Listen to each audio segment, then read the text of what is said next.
فاذكروني اذكركم واشکروا لی ولا تکفرون.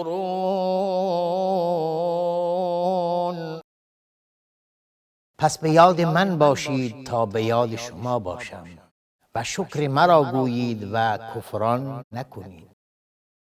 بسم الله الرحمن الرحیم. الحمد لله رب العالمین و الصلاة والسلام علی سید المرسلین سیدنا و نبینا محمد و علی آله و صحبه اجمعین. با عرض سلام و ادب خدمت همه شما بینندگان عزیز و محترم در برنامه نیایش و ستایش. از الله متعال مسئلت داریم که باز هم دل ما رو، فکر ما رو، ذهن ما رو با عبادت و بندگی خودش، با نیایش و ستایش و ذکر و دعا مشغول نگه بداره و رابطه خودش رو با ما قطع نکنه. ارتباط ما با الله متعال حیات ما هست و قطع ارتباط ما یعنی موت و نابودی. حیات معنوی انسان با ارتباط با الله متعال آغاز میشه و مرگ او در هنگامی تحقق میپذیر هست که رابطش با الله متعال نعوذ بالله قطع بشه. در زندگی انسان عوامل و اسباب متعددی رو پیش رو داره که این عوامل و اسباب مانع ارتباط یا قاطع روابط میشه. آفتهای مختلفی در زندگی وجود داره، اسباب مختلفی در حیات انسان وجود داره که این اسباب و این آفتها در انسان بیماری رو ایجاد میکنه و روابط و صمیمیت رو از بین میبره. یکی از این مهمترین روابط که در معرض آفت و آسیب هست رابطه ما با الله هست، رابطه ستایش و نیایشی که با رب ذوالجلال باید داشته باشیم هست. قرآن کریم و دین مبین این موضوع رو هم پیش بینی کرده و برای پیشگیری و بعد از پیشگیری علاج این مشکل هم برامون درمانهای مختلفی رو تجویز نموده هست. یکی از این موارد و یکی از این درمانها بحث استعاذه هست. استعاذه یا پناه بردن به الله متعال در موارد مختلفی در قرآن کریم یاد آوری شده تا اینکه در قالب یک نوع عملکرد نیک و رابطه سالم و درست با پروردگار متعال انسان بتونه ضعف و ناتوانی خودش رو در موارد مختلف جبران بکنه. آیاتی که در این باب، در این بحث مد نظرمون هست، آیاتی از سوره اعراف هست. سوره اعراف از آیه 199 تا آیه 202 برامون وظایفی رو در خاتمه این سوره میاره که این وظایف در معرض آسیب از طرف دشمن دیرینه ما یعنی شیطان قرار میگیره. وظیفه شناسی انسان در معرض آسیبی قرار میگیره که از طرف شیطان این آسیب ظاهر میشه. دعوت و ابلاغ شریعت الهی، دین الهی وظیفه‌ای هست که بر گردن هر انسان مسلمان هست. این خیر رو هر انسان مسلمانی باید برای هم نوع خودش هدیه و ارمغان داشته باشه.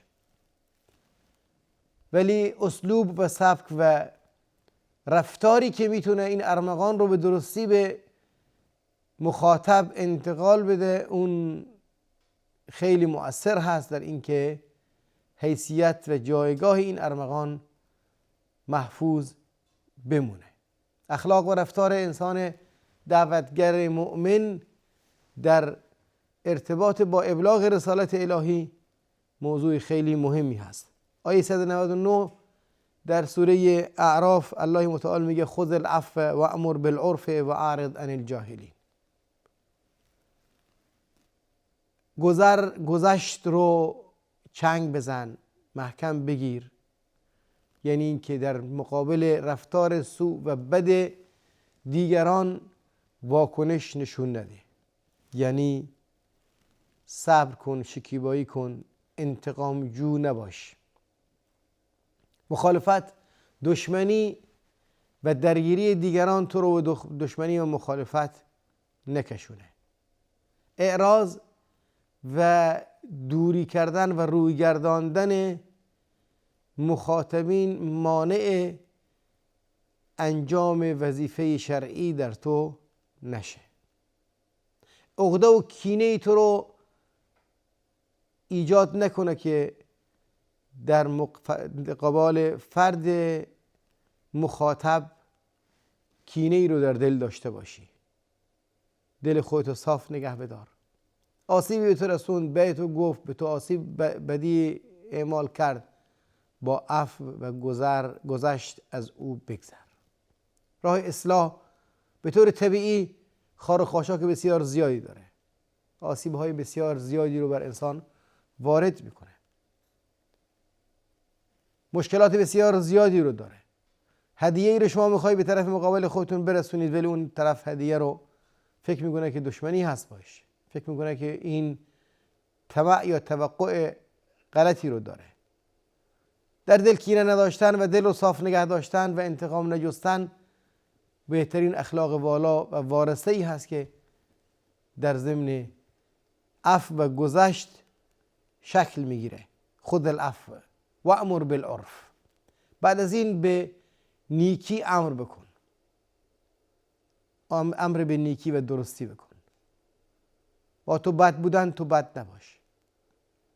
با تو بدرفتاری کردن تو بدرفتاری نکن. زخم زبون زدن تو زخم زبون نزن. تهمت زدن تو تهمت نزن. ظلم کردن تو ظلم نکن. تو حقیقت رو و معروف و نیکی رو براشون معرفی کن. انتقام نگیر. و اعرض عن الجاهلین. اون بیخردانی که واکنش بد نشون میدن، با هیجانات منفی با تو درگیر میشن، از اونها اعراض بکن. با اونها خودتو مشغول نکن. از اونها دوری بگیر. خذ العفو و امر بالعرف و اعرض عن الجاهلین. در این میان، در این عملکرد اجتماعی، در ضمن این وظیفه دینی، و اما ینزغنک من الشیطان نزغ فاستعذ بالله.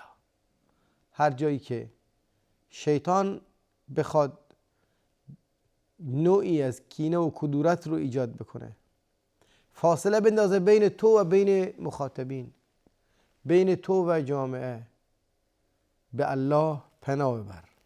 انه سمیع علیم. الله متعال سمیع و علیم است. اعوذ بالله گفتن و به الله پناه بردن در مواردی که وسوسه های شیطان بر ذهن انسان میاد که واکنششون بده، جواب بد رو با بد بده، در دل کدورت و کینه داشته باشه، برخورد بد رو با بدی بکنه، اینا همشون جزو تحریکات شیطان هست.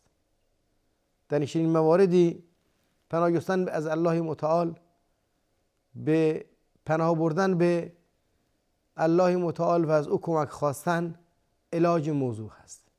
انسان ضعیف هست. انسان به طور طبیعی در معرض تحریکات نفسانی قرار میگیره و شیطان هم اون تحریکات نفسانی رو بیشتر متبلور میکنه. شیطان هم در تقویت دادن این تحریکات نفسانی مشارکت مستقیم میکنه. در نتیجه در چنین شرایطی به الله پناه بر. با اعوذ بالله گفتن خودت رو از شر شیطان رها کن. این الذین اتقوا، کسانی که پرهیزگاری رو پیشه کردن، مراقب بودن که خطایی ازشون سر نزنه، مراقب بودن که بد اخلاقی نکنن، مراقب بودن که انتقام شخصی نگیرن، مراقب بودن که افراد رو از خودشون نزنند، مراقب بودن که کینه و کدورت رو تحریک نکنن. اذا مسهم طائف من الشیطان تذکروا. این اگر یک تحریک شیطانی اونها رو مبتلا کرد، بیاد میارن فاذا هم مبصرون، در این حالت حقیقت رو میبینن. و برعکس اخوانهم، اون کسانی که با شیطان دوستی، رفاقت و نزدیکی دارن، یمدونهم فی الغی، اینها رو در انحراف امتدادشون رو، ادامهشون رو و استمرارشون رو باعث میشن. استمرار بر نافرمانی و غلط رو براشون موجب میشن. ثم لا یقصرون، بعد از این کوتاه هم نمیان. ما در خورد اجتماعی خودمون، در خوردهای روزمره خودمون موارد مختلفی داریم که شیطان تحریک میکنه بر انتقام جویی، شیطان تحریک میکنه بر جواب بد رو با بد دادن، شیطان تحریک میکنه بر کینه و کدورت مخاطب رو در دل داشتن. یک انسان داعی و دعوتگر و مصلح چی میخواد در سطح خانواده خودش این کار انجام بده، چی میخواد در سطح جامعه بیرون و اطراف این کار انجام بده، باید در کمال صبر و شکیبایی با مخاطب برخورد بکنه، بعد هیچ چیزی رو دل نگیره. مخاطبش مثل مریضی هست که گاهی ناله‌ای میکنه، حتی گاهی دشنامی هم به دکتر میده، ولی پزشکش نباید ناله و دشنام مریض رو به عنوان یک کینه در دل خودش نگه بداره. معالج باید با کمال شفقت، محبت و رحمت برخورد داشته باشه. اگر ما بخوایم که یک مصلح خوب باشیم، اگر بخوایم یک اصلاحگر خوب باشیم، چه در سطح خانواده، چه در سطح جامعه، چه برای بچه های خودمون، چه برای زن خودمون، چه برای همسر خودمون، چه برای همسایه خودمون و چه برای دوستان خودمون، برای هر کسی مؤثر باشیم، برای هر کسی مفید واقع بشیم، خیر رو بهش برسونیم، باید شر اون رو صابرانه متحمل بشیم و از این که در مقابل شر او واکنش نشون بدیم احتیاط کنیم. اعوذ بالله گفتن در این موارد و پناه بردن به الله متعال از وسوسه شیطان علاج موضوع است. خیلی موارد متعدد هست که انسان در معرض وسوسه قرار میگیره و تنها راه علاج و خلاص شدن از این وساوس اینه که انسان به الله متعال پناه ببره. به همین صورت در سوره فصلت هم باز عین این موضوع رو ما مشاهده میکنیم که الله متعال میگه من احسن قولا ممن دعا الی الله و عمل صالحا و قال اننی من المسلمین. چه بهتر از کسانی که چه قول بهتر و گفتار بهتری دارن نسبت به این کسانی که دعوت به سمت و سوی الله میدن و نیک انجام میدن، عمل نیک انجام میدن و میگن ما تسلیم امر الهی هستیم. ولا تستوی الحسنة ولا السیئة.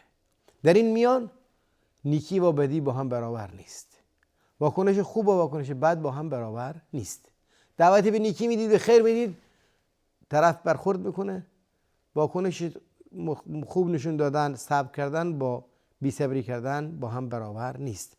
ادفع بالتی هی احسن، با بهترین صورتی که میشه با فرد مقابل برخورد بکن.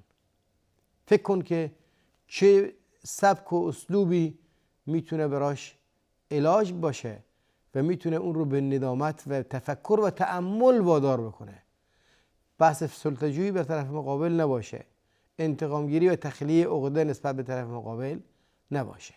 بحث راهی باشه که بتونه مؤثر باشه در اصلاح اون. اگر این کارو کردی فاذا الذی بینک و بینه عداوة کأنه ولی حمیم. اگر این روش رو پیش گرفتی که با بهترین صورت، با بهترین وجه برخورد غلط اون رو مقابله کردی، بدونی که اون کسی که بین تو و بین او دشمنی هست کأنه ولی حمیم، مثل یک انسان دوست بسیار نزدیک صمیمی متحول خواهد شد. برخورد درست همه چی رو تغییر میده، انسانها رو هم عوض میکنه. و ما یلقاها الا الذین صبروا و ما یلقاها الا ذو حظ عظیم. و این نتیجه خوب و قشنگ رو هر کسی به دست نمیاره مگر کسانی که صبر کردند در مقابل زخم زبان، در مقابل بدکاری دیگران، در مقابل عمل سوء دیگران، در مقابل خطای دیگران صبر کردند، استقامت نشون دادن، شکیبایی نشون دادن، خود رو کنترل کردن، خویشتن‌داری کردن، برخورد واکنش بد نشون ندادن، انتقام جویی نکردن، جواب بد رو با بد ندادن. و ما یلقاها الا ذو حظ عظیم. و باز هم این نتیجه نیک و خوب رو به دست نمیاره مگر کسانی که صاحب یک نصیب خوب باشن، بزرگ باشن. الله متعال این نصیب رو برای بندگان خودش تهیه میکنه. راهش چی هست؟ چگونه؟ بعد از صبر و حوصله‌ای که کردید، راهش این است که و اما ینزغنک من الشیطان نزغ فاستعذ بالله. اونگاه که شیطان میخواد بین تو و بین طرف مقابل مشکل ایجاد بکنه، درگیری ایجاد بکنه، بحثی جدلی رو پدید بیاره، کدورتی رو ایجاد بکنه، در قلب تنفر ازش ایجاد بکنه، شما رو هم جدا بکنه، جنگ و دعوا را بندازه، در این حالت بگو اعوذ بالله من الشیطان الرجیم. و اما ینزغنک من الشیطان نزغ فاستعذ بالله انه هو السمیع العلیم. الله سمیع و علیم است. سمیع و علیم در نهایت عموما دعا اومده تا بدونیم که الله متعال شنوای عالم هست بر عمل کردمون، و هرگاه که ضعف داشتیم نتونستیم در مقابل عملکرد سوء دیگر رو مقاومت کنیم و صبر کنیم، بگیم اعوذ بالله من الشیطان الرجیم، حتما موفقیت رو در صبر و شکیبایی برخورد نیک به دست خواهیم آورد و حتما موفق خواهیم شد که قلب طرف مقابل خودمون رو متحول کنیم. الله یار و نگهدارتون باد. السلام علیکم و رحمت الله و برکاته.